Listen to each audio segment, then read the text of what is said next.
Hello again, everyone. A few days ago, a thought hit me.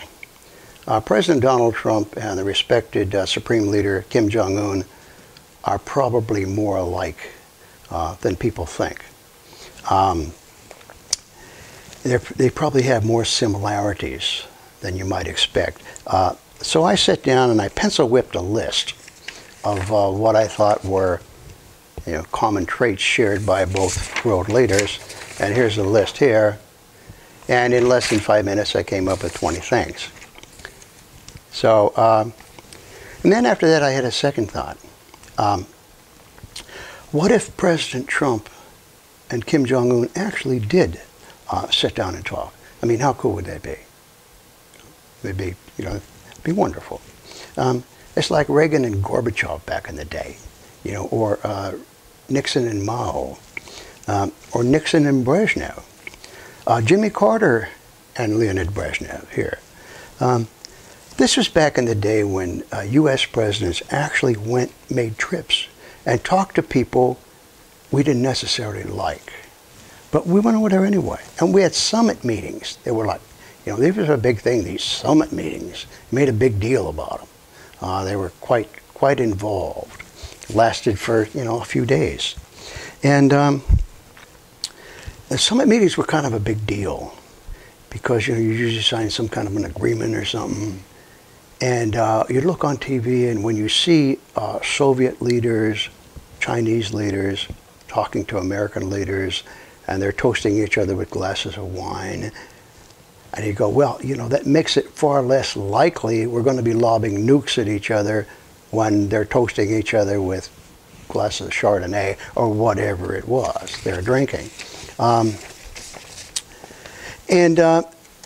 So Trump and I are about the same age, and we grew up in the 50s with the constant threat of nuclear war hanging over our heads.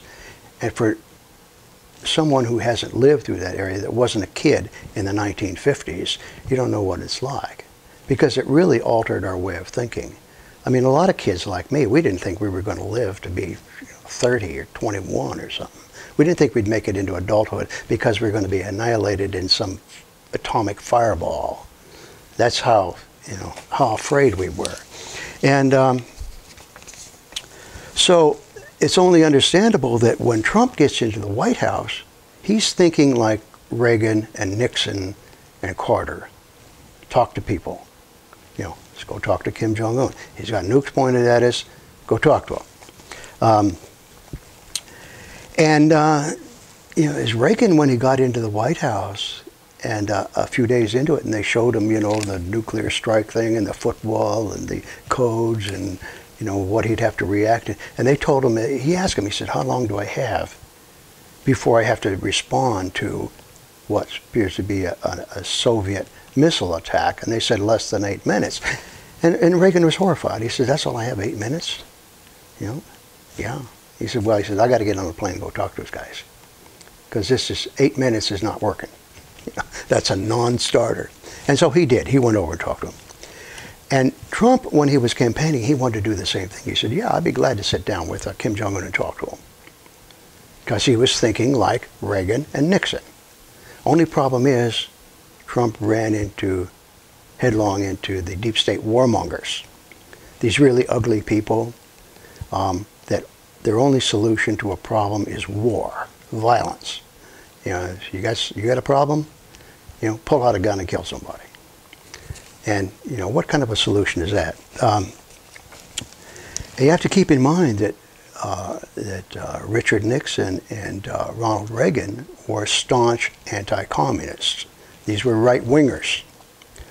These weren't, and yet they got on a plane and they went over and talked to people.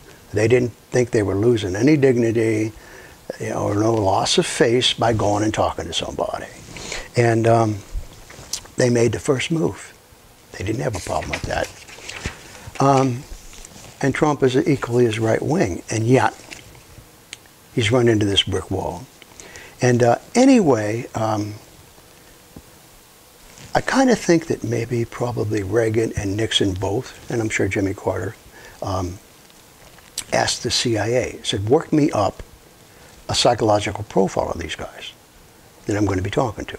You know, what they like, what they dislike, you know, the family, their hobbies, what they like to do in their downtime, what their interests are, what kind of people they are.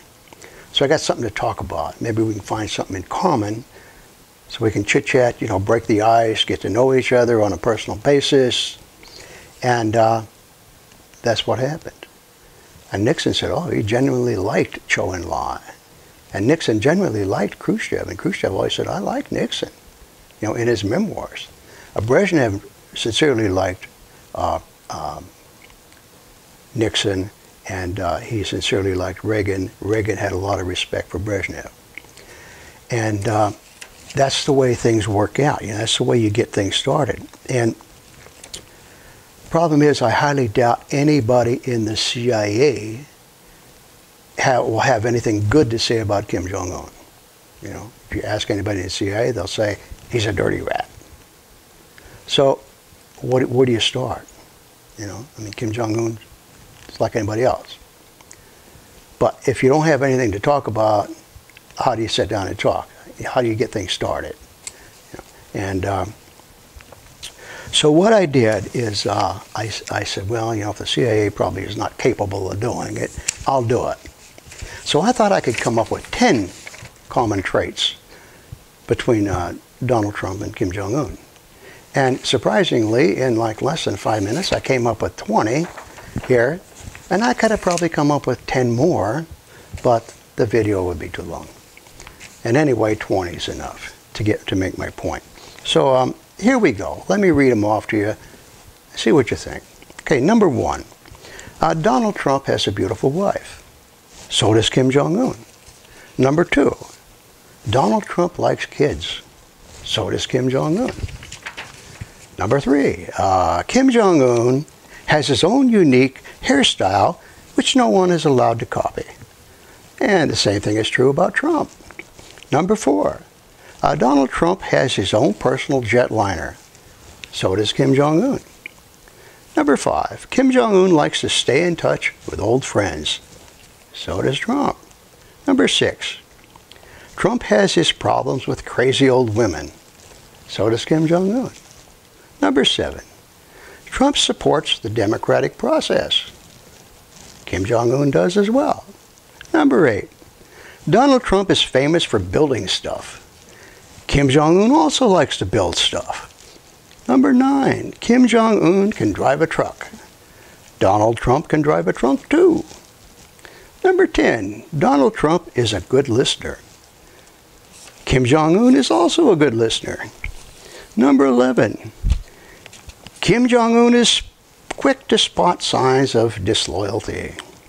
Trump is also a little slower in the process. He can spot signs of disloyalty, but he's a little slower at it. Number 12. Donald Trump is a strong supporter of the Second Amendment. Kim Jong-un is also a Second Amendment kind of guy. Number 13. Kim Jong-un believes that strong borders make good neighbors. So does Trump. Number 14. Donald Trump lets his hair down. Kim Jong-un can let his hair down too. Number 15. Donald Trump likes women. Kim Jong-un really likes women. Number 16. Kim Jong-un can goof around with his friends. Donald Trump goofs around with the best of them. Number 17. Kim Jong-un can bring the hammer down. Donald Trump has a hammer too, but it's not quite as big. Number 18. Donald Trump likes to hang out with soldiers. Kim Jong-un spends a lot of time with soldiers. Number 19. Kim Jong-un is a salty sea dog. Donald Trump, not so much of a sea dog, but he can rock the hat. And number 20. Kim Jong-un is super popular. Donald Trump is also very popular.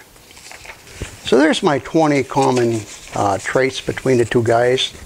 So, you know, I'll give this to Donald Trump to take with him, and then he can sit down and talk with Kim Jong-un on any one of these 20 subjects and get things, you know, started.